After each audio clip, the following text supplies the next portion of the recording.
Hello everyone, मैं अरुण झा स्वागत करता हूं आप सबका आपके अपने यूट्यूब चैनल फॉरवर्ड पाथफाइंडर में। बच्चों, जो बच्चे भी क्लास 10 में हैं, क्लास 10 की एग्जाम देने के बाद पॉसिबिलिटी बनती है कि कुछ बच्चे साइंस लेके पढ़े। अगर वो साइंस लेके पढ़ते हैं तो फिर वो मेडिकल एंट्रेंस के लिए जा सकते हैं, या फिर इंजीनियरिंग करने के लिए जा सकते हैं, या फिर सिंपल सा ऑनर्स की कोर्स करने के लिए जा सकते हैं। या फिर कुछ बच्चे हो सकता है कॉमर्स लेके पढ़े, अगर वो कॉमर्स लेके पढ़ते हैं तो भी वो सीए करेंगे आगे जाके अगर कुछ। या फिर कुछ बच्चे हैं जो आर्ट्स लेके भी पढ़ सकते हैं, अगर वो आर्ट्स लेके पढ़ रहे हैं तो आगे जाकर के वो एमबीए कर सकते हैं। या फिर बहुत सारे बच्चे अभी क्लास 10 के बाद से गवर्नमेंट जॉब की प्रिपरेशन करना स्टार्ट कर दिए होंगे, या फिर अभी हो सकता है वो कर भी रहे होंगे, या क्लास 10 के बाद वो एग्जाम का प्रिपरेशन करने के लिए तैयारी करना स्टार्ट भी कर देंगे। तो ये आप कुछ भी कर लो, ये जो मैथ्स जो सब्जेक्ट है ना, मैथमेटिक्स जो सब्जेक्ट है ना, ये आप जहां कहीं पे भी जाओ, जिस किसी भी स्ट्रीम से लेकर के आप पढ़ाई करो, हर जगह पे आपको काम में आएगा, हर जगह पर में इसका आपको यूज आएगा।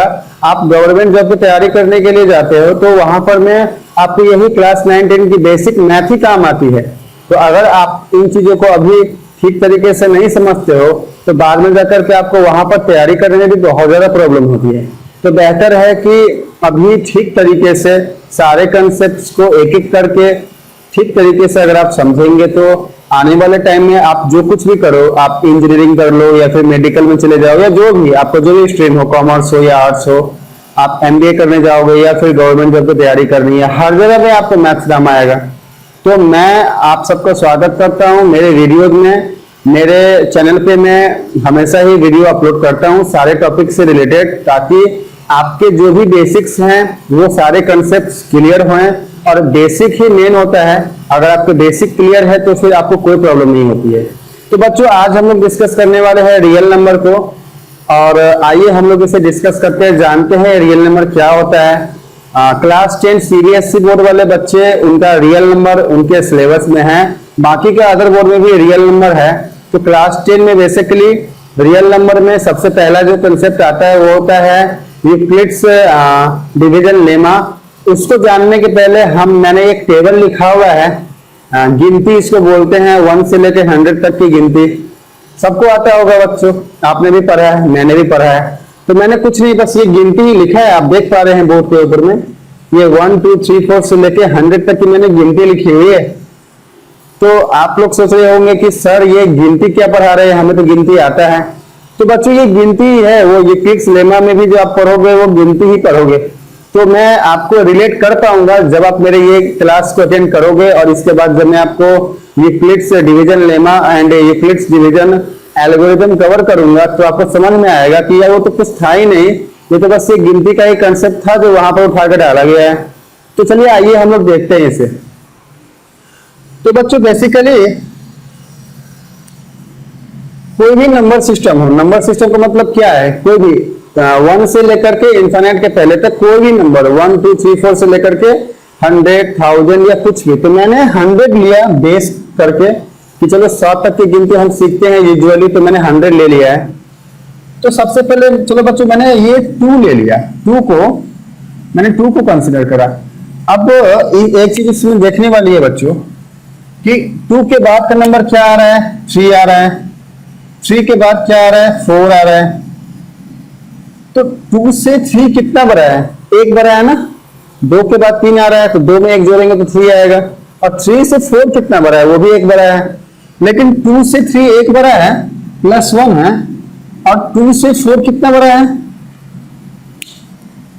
3 से 4 भी 1 बड़ा है, बट 2 से 4 कितना बड़ा है, 2 बड़ा है, +2। तो अब आप देखो बच्चों, तो अगर 2 को हम किसी भी नंबर के टर्म में, अगर हमको बोला जाए कि 2 से किसी भी नंबर को आप जस्टिफाई करो या फिर रिलेट करो, तो कैसे करेंगे।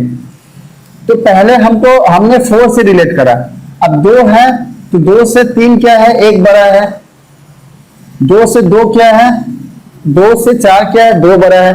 तो जैसे ही 4 पे आ रहा है तो वो मल्टीपल हो जा रहा है ना, 2 के टेबल में आ जा रहा है। 2 के टेबल में 2 1 जा 2, 2 2 जा 4, 2 3 जा 6 आ रहा है ना, 2 4 6 8 10। तो इसको ना मल्टीपल बोलते हैं हम।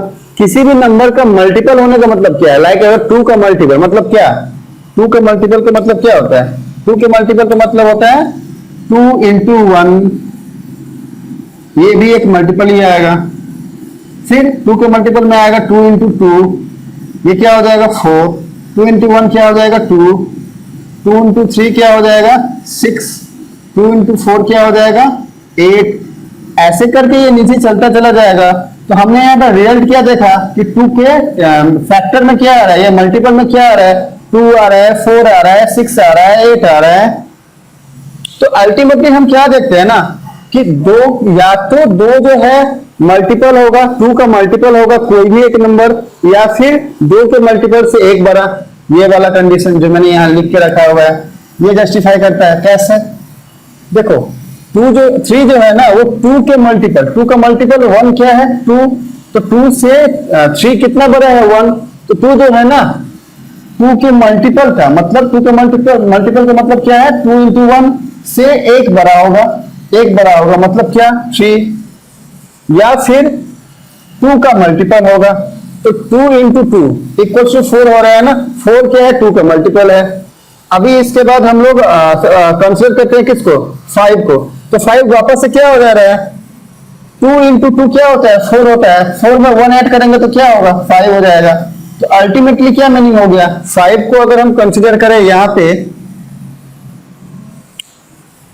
अगर हम लोग 5 को कंसिडर करते हैं, मतलब हमको कहा गया कि 5 को एक नंबर 5 को आप 2 के हिसाब से जस्टिफाई करो, तो कैसे करेंगे, नंबर क्या है 5 है तो 5 को हम कैसे लिख सकते हैं 2 इंटू टू प्लस 1, तो 2 इंटू टू का मतलब क्या हो गया 2 का मल्टीपल प्लस 1, तो 5 क्या हो गया 2 के मल्टीपल का 1। अब हम 6 को देखते हैं, 2 के टर्म में ही 6 को देखते हैं, तो 6 क्या हो जाएगा 2 इंटू थ्री, तो ये 6 क्या हो गया 2 का मल्टीपल। अभी 7 को देखते हैं, 7 क्या हो जाएगा 2 into three plus 1 equal to 7, मतलब ये क्या हो गया 2 के मल्टीपल प्लस 1। अब यहां से कोई भी एक नंबर ले लो, अब मैंने चलो ले लिया 55, हम 55 को देखते हैं।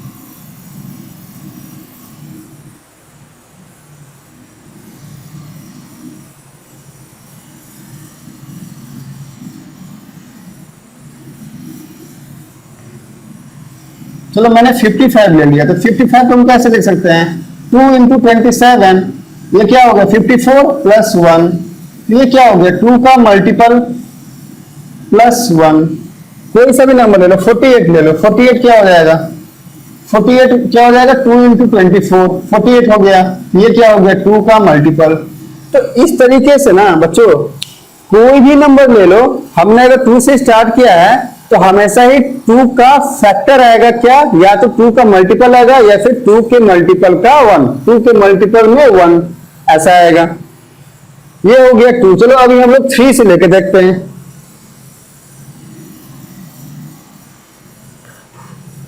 अभी हम लोग 3 से लेके देखते हैं, 3 से 4 कितना बड़ा है वापस से एक बड़ा है, तो 3 का फैक्टर क्या होता है 3 इंटू वन, 3 का फैक्टर क्या होता है 3 इंटू वन, 4 क्या है 3 इंटू वन प्लस 1, तो वापस ये क्या हो गया 3 के मल्टीपल से एक बड़ा, मतलब 3 का मल्टीपल प्लस 1।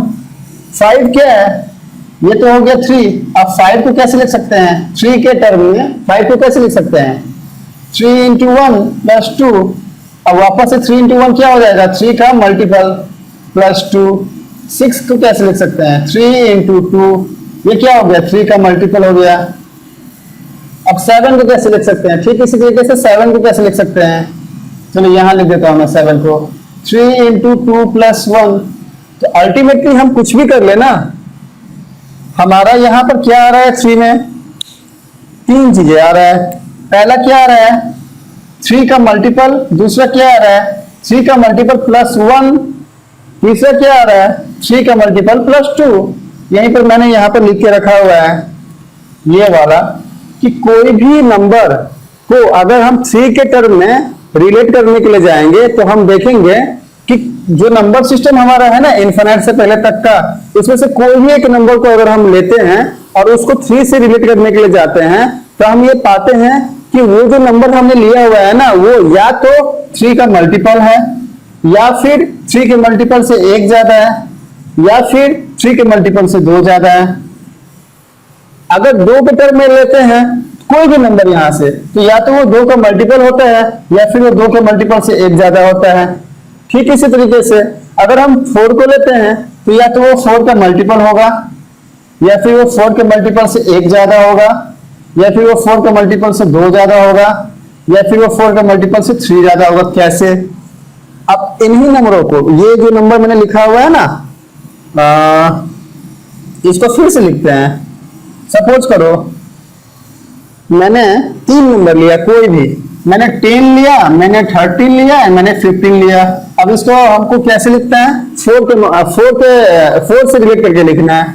तो 10 को हम कैसे लिख सकते हैं? 4 इंटू 2 प्लस 2, 4 इंटू, इसको कैसे लिख सकते हैं? 4 इंटू 3 प्लस 1। और 15 को कैसे लिख सकते हैं? 4 इंटू 3 प्लस 3। और 16 ले लेते हैं एक, इसको कैसे लिख सकते हैं? 4 इंटू 4। तो अल्टीमेटली ये क्या हो गया? ये हो गया ना 16 क्या हो गया? 16 हो गया 4 का मल्टीपल। 13 क्या हो गया? 4 के मल्टीपल से 1 ज्यादा। ये क्या हो गया? 10, 4 के मल्टीपल से 2 ज्यादा। और ये क्या हो गया? 4 के मल्टीपल से 3 ज्यादा। अब कोई सा भी नंबर इसमें से हम ले लेंगे। सपोज करो हमने ले लिया 77, हमने 77 ले लिया। यहां पे लिखता हूं मैं 77 ले लिया। तो 77 को हम कैसे लिख सकते हैं? अब हम इसको 77 से अगर लिखते हैं तो क्या होगा? ये हो जाएगा ना आपका ऐसा कुछ। 19 इंटू 4 क्या होता है? 76 प्लस 1 करेंगे तो क्या हो जाएगा? 77। ये क्या हो गया? 4 का फैक्टोरियल वापस से आ गया ना, 4 का फैक्टोरियल या मल्टीपल प्लस 1। तो बच्चों कोई भी नंबर, हमने 4 लिया तो अभी नंबर सिस्टम में कोई भी नंबर है ना, तो वो 3 चीजें 4 चीजें ही होंगी। या तो वो 4 का मल्टीपल होगा ये वाला, या फिर वो 4 के मल्टीपल से 1 ज्यादा होगा, या फिर वो 4 के मल्टीपल से 2 ज्यादा होगा, या फिर वो 4 के मल्टीपल से 3 ज्यादा होगा। बच्चों हमने इन तीनों में ही एक चीज कॉमन नोटिस किया है। क्या? हम जो भी नंबर लेते हैं, लाइक पहले हमने जब 2 लिया और यहां से हम कोई भी नंबर सिस्टम से कोई भी नंबर एक टेक करते हैं, उसको उससे रिलेट करने के लिए जाते हैं, तो हम क्या पाते हैं कि जो नंबर हमने पहले बेस नंबर लिया है ना 2, उससे एक कम में ऐड होता है। जैसे एग्जांपल के लिए 2 लिया है तो 2 का मल्टीपल तो आएगा ही, दूसरा फैक्टर क्या आ जाएगा? 2 के मल्टीपल से 1 ज्यादा आएगा, 2 माइनस 1। हमने 3 लिया है, 3 का मल्टीपल आएगा, 3 के मल्टीपल से 1 ज्यादा आएगा, 3 के मल्टीपल से 2 ज्यादा आएगा। तो हम यहां पर क्या देख रहे हैं ना, हम यहां पर ये नोटिस कर रहे हैं ना कि ये जो 3 है ना, इसमें से जब हम 1 माइनस करते हैं ना, 1 माइनस, तो ये 2 पे आके यहाँ रुकता है। ये 2 है ना, यहां से भी हम अगर 1 माइनस करते हैं ना तो ये 1 पे आके रुकता है। वापस ये 4 है ना, अगर हम 4 में से 1 माइनस करते हैं ना, ये 3 पे आके रुकता है। ठीक इसी तरीके से ये 5 है ना, 5 में से अगर हमने 1 माइनस किया ना, 1 माइनस किया ना 5 में से हमने, तो ये 4 पे आके रुका। तो मीनिंग क्या हुआ कि कोई भी नंबर यहां से उठा लो। लाइक सपोज करो हमने 44 उठाया, अब हम बोल रहे हैं कि 44 को उसके बाद के किसी भी नंबर सिस्टम के किसी भी नंबर से रिलेट करो, तो उसका मीनिंग क्या हो जाएगा? कोई भी नंबर ले लो, लाइक ले लो 87। अभी 87 को 44 से कैसे रिलेट करेंगे? 44 जो है, अगर मुझे बोला गया 44 लेने के लिए, मैंने 44 ले लिया, ठीक है। तो 44 को 87 मुझे दिया गया या 89 दिया गया मुझे, ठीक है, 89 से रिलेट करने के लिए, ठीक है। बेस नंबर क्या है हमारा? 44। हमको दिया क्या गया है? 89। तो अब 89 को हम कैसे ले सकते हैं? 44 इंटू 2, 88 हो गया प्लस 1, तो ये क्या हो गया? 88 प्लस 1 89। तो ये क्या हो गया? 44 का मल्टीपल से 1 ज्यादा। तो अब ये जो 44 है ना, ये जो 89 नंबर हमने लिया है ना, ये 1 ज्यादा है। अब इसी तरीके से हम कोई भी नंबर यहां से लेंगे ना, तो क्या होगा? या तो 44 का मल्टीपल आएगा, जैसे हमने 5 लिया तो या तो 5 का मल्टीपल आया, या फिर उससे 1 ज्यादा, 2 ज्यादा, 3 ज्यादा, 4 ज्यादा, 5 माइनस 1। तो यहां पर क्या हो जाएगा? यहां पर हो जाएगा 44 माइनस 1, 44 माइनस 1 मतलब 43 ज्यादा। कैसे? या तो कोई नंबर 44 का मल्टीपल होगा, या फिर कोई नंबर 44 के मल्टीपल से 1 ज्यादा होगा, या फिर कोई नंबर 44 के मल्टीपल से 2 ज्यादा होगा, या फिर कोई नंबर 44 के मल्टीपल से 3 ज्यादा होगा। ऐसे ही करते करते करते करते क्या होगा ना, 10, 20, 30, 40, 41, 42, 43 ज्यादा होगा पे आके रुक जाएगा। जैसे यहाँ पे 5 लिए थे बेस तो 4 पे आके रुक गया, 4 लिए थे बेस तो 3 पे आके रुक गया, 3 लिए थे बेस तो 2 पे आके रुक गया, 2 लिए थे बेस तो 1 पे आके रुक गया। ठीक इसी तरीके से 44 लिया है तो 43 पे आके रुक जाएगा, अगर 88 लेंगे तो 87 पे आके रुक जाएगा। तो ये हमारा बेसिक फंडा है। तो हमने यहां से सीखा क्या, हमने यहां से ये सीखा, हमने यहां से बेस क्या सीखा, हमारा बेसिक फंडा क्या होगा। यहां पे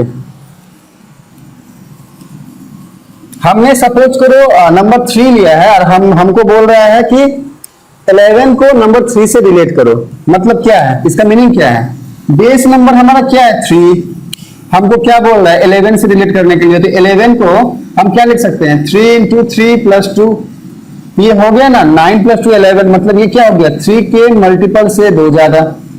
तो इसकी मीनिंग क्या है,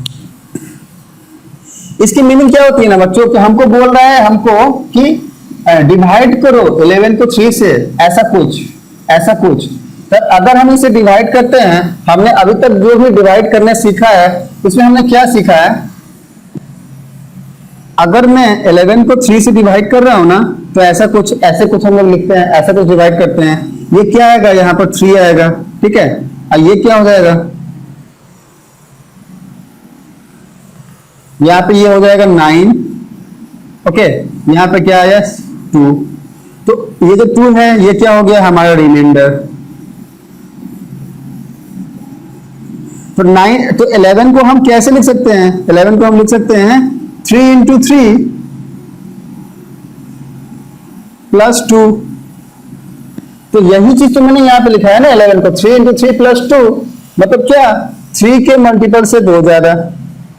तो अल्टीमेटली ये सारा फंड हमको कहां पे लेके आ जा रहा है, वही हमने जो सीखा था ना डिवाइड करना वहां पे। तो वहां से हमारा यहां से हमारा इक्वेशन क्या बना, यहां से हमारा सिंपल इक्वेशन बना कि किसी भी नंबर को, किसी भी बड़े नंबर को, 11 तो बड़ा नंबर है ना, ये बड़ा नंबर है बिग नंबर, अगर छोटे नंबर से डिवाइड करते हैं, ये हो गया छोटा नंबर, तो जो रिमाइंडर आता है ये है रिमाइंडर, ये हमेशा ही, ये जो रिमाइंडर आ रहा है ये हमेशा ही इस 3 से बड़ा होगा। हमें तो यही समझ में आ रहा है। अब इसी कंसेप्ट को लेकर के हम प्रोसीड करेंगे आगे और हम जानेंगे कि यूक्लिड्स डिवीजन लेमा होता क्या है। तो चलिए आइए हम लोग जानते हैं कि यूक्लिड्स डिवीजन लेमा क्या होता है और कैसे हम लोग उसको एक्सप्लेन कर सकते हैं। तो चलिए आइए हम लोग जानते हैं। तो बच्चों अभी जो मैंने आपको बताया था कि किस तरीके से हम हमारे दिए गए किसी भी नंबर सिस्टम से किसी भी एक नंबर को किसी भी दूसरे नंबर से रिलेट कर सकते हैं। और मैंने ये भी बताया था आपको कि अब इसका यूज कैसे हम यूक्लिड्स डिवीजन लेमा को प्रूफ करने में, इसके इक्वेशन को जानने में वो चीज़ हमारी हेल्प करेगी। तो चलिए आइए हम लोग जानते हैं यूक्लिड्स डिवीजन लेमा होता क्या है और इसके पहले जो मैंने आपको नंबर सिस्टम वाली कहानी बताई थी उसका यहाँ पर क्या एप्लीकेशन है।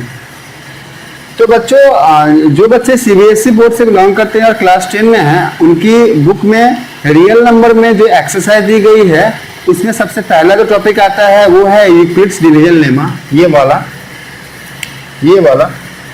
तो बच्चों जैसा कि आप देख पा रहे हैं कि नाम से ही हमें पता चल रहा है इसके बारे में, यूक्लिड्स डिवीजन लेमा बेसिकली हमें बताएगा कि हम जो अभी तक डिवाइड करते आए हैं, बचपन से ही हमें जो भाग करना सिखाया गया है, उस भाग करने से हमारे पास ये एक इक्वेशन आता है जो हम जानते हैं पर आज इसे हम डिटेल में पढ़ेंगे। तो बच्चों बेसिकली इसका मीनिंग क्या होता है, देखो डिवीजन का मतलब होता है डिवाइड करना। हम जो भाग करते हैं ना, जैसे 45 को 7 से भाग करो हमें बोला जाता है, तो हम क्या करते हैं 45 को 7 से भाग करने के लिए क्या करते हैं, ऐसा कुछ लिखते हैं, फिर 7 × 6 मतलब 42 होता है, ऐसे लिखते हैं, रिमाइंडर 3 आता है, तो हम बोलते हैं कि भाग करने के बाद कुछ ऐसा आया। तो ठीक यहाँ पर जो डिवीजन की बात की जा रही है वो इसी डिवीजन की बात की जा रही है, तो ये वही डिवीजन है। इसके बाद है बच्चों यहाँ पर एक नाम यूक्लिड्स। तो ये जनरली आप सब समझ ही पा रहे होंगे कि जिस साइंटिस्ट ने इस इक्वेशन की खोज किया था जिन्होंने इसे ढूंढा था और हमें बताया था। ये उन्हीं साइंटिस्ट का नाम है यूक्लिड्स, और उन्हीं के नाम से इस इक्वेशन का नाम भी पड़ा है यूक्लिड्स डिवीजन लेमा इक्वेशन। तो जितने भी साइंटिस्ट होते हैं बेसिकली उनके नाम से ही जो फॉर्मूला की खोज करते हैं उनके नाम से ही उस फॉर्मूला का नाम रख दिया जाता है ताकि उनको सम्मानित किया जा सके। अब एक वर्ड आता है बच्चों लेमा। लेमा का मीनिंग क्या है? तो बेसिकली लेमा का जो मीनिंग होती है वो कुछ ऐसा होता है कि पहले से अगर कोई प्रूफ किया गया चीज है ना, उससे जब हम कोई नई चीज को प्रूफ करते हैं ना तो उसको लेमा बोलते हैं। जैसे एग्जाम्पल के लिए हम सब जानते हैं कि सूरज जो है ना वो पूरब दिशा से उगता है। हमें ऐसा पता है कि सूरज जो है वो पूरब दिशा से उगता है और पश्चिम दिशा में डूबता है। अब इसके पीछे थोड़ी सी इसकी कहानी जो है ना पीछे की तरफ जाते हैं। पहले हम ये जानते थे, हमें यह बताया गया था कि हमारी पृथ्वी जो है वो स्थिर है, एक ही जगह पर ठहरी हुई है और सूरज भगवान जो है वो पूरे चक्कर लगाती है। बाद में जाकर के हमें ये पता चला कि एक्चुअली में तो सूरज दशान है ना वो अपने ही जगह पे स्थिर है, बाकी जितने भी प्लेनेट है, बाकी जितने भी ग्रह है ना वो उसके चक्कर लगाते हैं। तो इवन अगर ये सूरज है ना तो पृथ्वी भी इसके चक्कर लगा रही है। तो अगर पृथ्वी इसके चक्कर लगा रही है तो मान लो अगर पृथ्वी, ये मान लो पृथ्वी है यहाँ पे है तो ये मान लो पूरब की दिशा में सूर्य होगा। अब ये पृथ्वी जब घूम के यहाँ पे गई, यहाँ पे ऐसे घूम के जब गई तो पहले तो ये वाला भाग था, लेकिन अब ये वाला भाग आ जा रहा है। देखो ये जैसे ही घूमती है पृथ्वी तो ये वाला भाग आ जाता है। तो अब जैसे ही पृथ्वी का सेकंड छोर पश्चिमी हिस्सा सूरज के सामने में आया तो वहां पर सूरज अस्त हो गया। तो इसलिए हम लोग कहते हैं कि पूरब दिशा में सूर्य भगवान उगते हैं और पश्चिम दिशा में अस्त होते हैं। तो पश्चिम दिशा में अस्त होते हैं, इसका बेस क्या है? प्रूवन चीज क्या था कि पूरब में उगते हैं, तो हमने वहां से क्या प्रूव किया कि पश्चिम में डूबते हैं।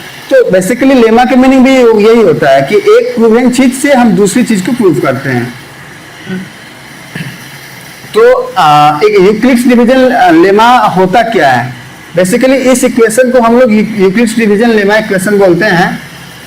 आप देख पा रहे हैं अगर कोई for any two positive integers a and b, अगर ए और बी दो पॉजिटिव इंटीजर हो, there exist whole number q and r, और क्यू एंड आर जो है होल नंबर हो, सच दैट इस तरीके से ऐसा कुछ, तो वहां पर में आर की जो वैल्यू होती है वो हमेशा ही 0 से बड़ा होता है और b से छोटा होता है। चलिए अभी इस इक्वेशन को समझते हैं हम लोग कि ये है क्या।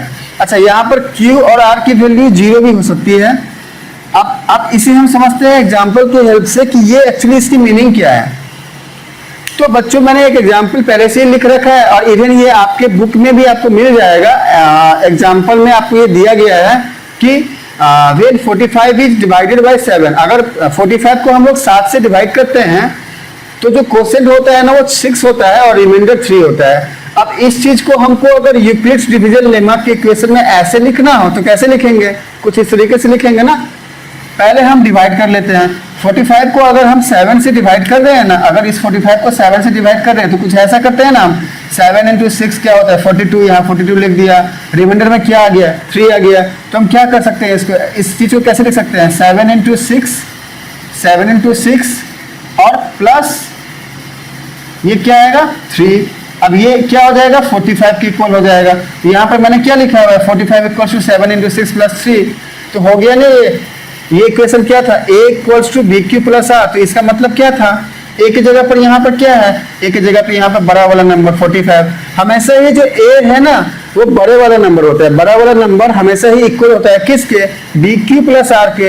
यहाँ पर b क्या है, यहाँ पर b हमेशा छोटा नंबर। छोटा नंबर का मतलब क्या हो गया, ये वाला नंबर। ये जो डिवाइजर है ना, b जो डिवाइजर होगा ना हमेशा ही ये वाला, इसको डिवाइजर बोलते हैं। ये हो गया क्वोशिएंट, इसको डिविडेंड बोलते हैं ये वाले नंबर को, और ये हो गया रिमाइंडर। तो b जो है ना हमेशा ही डिवाइजर होगा। तो यहाँ पर b क्या है 6 है, सॉरी यहाँ पर b क्या है 7 है, ये वाला b हो गया। तो a इक्वल्स टू क्या है b इंटू क्यू, तो b की जगह पे क्या है 7। a यहाँ पर क्या है डिविडेंड है। यहाँ पर डिविडेंड किसे कहते हैं, इसे कहते हैं मतलब बड़े वाले नंबर को जो नंबर दिया गया है उसे डिविडेंड कहते हैं। तो हमने यहाँ पर क्या लिख दिया ये वाला इक्वल्स टू b क्या है डिवाइजर, डिवाइजर क्या है यहाँ पे 7, जिससे भाग दे रहे हैं उसको हम डिवाइजर बोलते हैं। और जिसमें जिसको भाग दे रहे हैं, जिसको भाग दे रहे हैं मतलब 45 को भाग दे रहे हैं किससे, 7 से, तो 45 को क्या बोलेंगे, डिविडेंड बोलेंगे, 7 को क्या बोलेंगे, डिवाइजर बोलेंगे। तो यहाँ पर लिख दिया 7 इंटू क्यू, क्यू क्या होता है, कोसेंट। कोसेंट क्या होता है कि हम जब 45 को 7 से डिवाइड दे रहे हैं तो कितनी बार में ये कट रहा है, 6 बार में कट रहा है, 42 ला रहा है, तो यहाँ पर हमने लिख दिया कोसेंट। इसके बाद रेस्ट क्या बचा, रिमाइंडर क्या बचा, आर जो है यहाँ रिमाइंडर है, रिमाइंडर क्या बचा, 3 बचा, तो उसको हमने यहाँ पे लिख दिया। तो ये हमने इस इक्वेशन के बेस पे इसको ऐसे लिख दिया। तो अब यहाँ पर ऑब्जर्व करने वाली बात क्या है कि आर की जो वैल्यू है ना, अगर ऐसा कुछ होता है ना तो आर की जो वैल्यू है ना वो हमेशा ही 0 से बड़ा। इसका मीनिंग क्या है, 0 is less than equal to r, मतलब क्या 0 आर से या तो बराबर है या आर से हमेशा ही छोटा है। मतलब आर क्या होगा, अगर 0 is less than equal to r है तो आर क्या हो जाएगा, r is equal to greater than equal to 0। R हमेशा 0 के बराबर होगा या 0 से बड़ा होगा। यहाँ पर आर क्या है 3 और ये हमेशा 0 से क्या बोल रहा है, बड़ा होगा। तो देखिए 0 से 3 तो बड़ा ही है ना, उसके बराबर तो नहीं पर बड़ा ही है ना। अब हम चलो एक और एग्जांपल लेते हैं इसको समझने के लिए। हमने क्या लिया ना, हमने एक और नंबर ले लिया, हमने एक और नंबर ले लिया। हमने कहा कि 42 को डिवाइड करो या फिर 27 को डिवाइड करो 3 से, ऐसा कुछ। तब इसको हम डिवाइड करते हैं, क्या हो जाएगा, 27 को यहाँ लिखेंगे, ये क्या हो जाएगा 3, यहाँ पे क्या आएगा 9, ये क्या हो गया, ये कट हो गया, मतलब ये क्या आया 0। तो अब इसको हम लोग लिखेंगे किस फॉर्म में, इस फॉर्म में। तो कैसे आएगा, बड़ा वाला नंबर क्या है 9, मतलब ए क्या है 9, यहाँ पर हमने लिख दिया 9 equals to a equals to b का मतलब क्या होता है डिवाइजर। यहाँ पर डिवाइजर क्या है, किसको बोलेंगे, जिससे भाग दे रहे हैं उसको डिवाइजर बोलेंगे, मतलब 3 इंटू क्यू, क्यू का मतलब क्या है कोसेंट। यहाँ पर कोसेंट क्या है, मतलब जितने से भाग लग गया, यहाँ पर क्या है वो 9, तो हमने लिख दिया 9 प्लस आर, रिमाइंडर यहाँ पर क्या है 0, ये हो गया 0। अभी ये क्वेश्चन सेटिस्फाई कर रहे हैं ना बच्चों। आर की जो वैल्यू है ना वो 0 से बराबर, 0 के बराबर हो सकता है या फिर 0 से बड़ा हो सकता है, लेकिन b से छोटा होगा।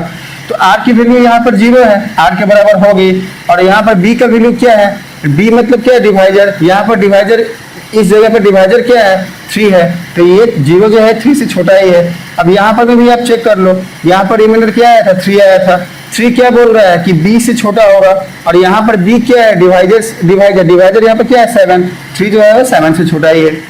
तो बच्चों अल्टीमेटली इसके पहले जो मैंने नंबर सिस्टम आपको पढ़ाया था वो यही तो पढ़ाया था ना, यही तो पढ़ाया था कि अगर 45 है तो 45 को हम लोग ऐसा लिखते हैं। ऐसा लिखने का मतलब क्या है कि 45 जो है 7 के मल्टीपल से 3 ज्यादा। मतलब कि अगर हम लोग 7 को बेस नंबर ले लें और उसको 45 से डिवाइड करने के लिए बोले तो वो क्या हो जाएगा 45 7 के मल्टीपल, मतलब 7 इंटू 6, 7 के मल्टीपल से 3 ज्यादा। तो अल्टीमेटली हम जो कॉमन सेंस से हमने जो पढ़ाई की हुई होती है ना बच्चों, वही हम वापस से पढ़ते हैं, किस नाम से, यही यूक्लिड्स डिवीजन लेमा के नाम से। और जब हम इस नाम को सुनते हैं तो हमें लगता है कि हम कोई नई और कोई बड़ी चीज सीखने के लिए जा रहे हैं, बट एक्चुअली में ये छोटे छोटे बेसिक कंसेप्ट जो हम पहले से ही हमारे स्कूलों में या क्लास में, जैसे कि ये भाग देना, डिवाइड करना, ये तो हम छोटे छोटे बच्चे होते हैं तब सीखते हैं। वही जो हमने भाग सीखा हुआ है उसी को यहाँ पर ये फॉर्मूला दे दिया है, ऐसे कुछ फॉर्मूला का नाम दे दिया है। वही जो हमने नंबर सिस्टम में सीखा था उसी चीज का एप्लीकेशन इम्प्लीमेंटेशन यहाँ पे किया जा रहा है। तो अल्टीमेटली मीनिंग यही है बच्चों ना कि अगर मैथ्स की बेस जो हम स्टार्टिंग से बचपन से पढ़ते चले आ रहे हैं तो वो अगर स्ट्रांग है हमारा, तो आगे आने वाले जितने भी इक्वेशंस है या फिर जितने भी कॉन्सेप्ट्स हैं वो उसी के ऊपर बेस्ड होते हैं। तो अगर हमारा जो बेस है वो स्ट्रांग है ना, तो हम आने वाले टाइम में हमारे को जितना भी बड़ा इक्वेशन मिले है या फिर हमारे को जितना भी बड़ा कॉन्सेप्ट मिले ना, हमको प्रॉब्लम नहीं होता है। तो इसलिए अपने बेस को, अपने कॉन्सेप्ट को क्लियर करिए। अगर आपको किसी भी तरीके का कोई भी डाउट मेरे इस वीडियो को देखने के बाद आ रहा है तो नीचे कमेंट बॉक्स में मुझे कमेंट करिए।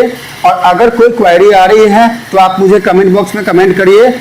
मेरा नंबर मैं लिख दे रहा हूं, आप मुझे इस नंबर पे 9106688968 आप मुझे इस नंबर पे व्हाट्सएप भी कर सकते हैं और मैं पूरी कोशिश करूंगा बच्चों कि आपके जितने भी डाउट्स है उसको पूरा करूं।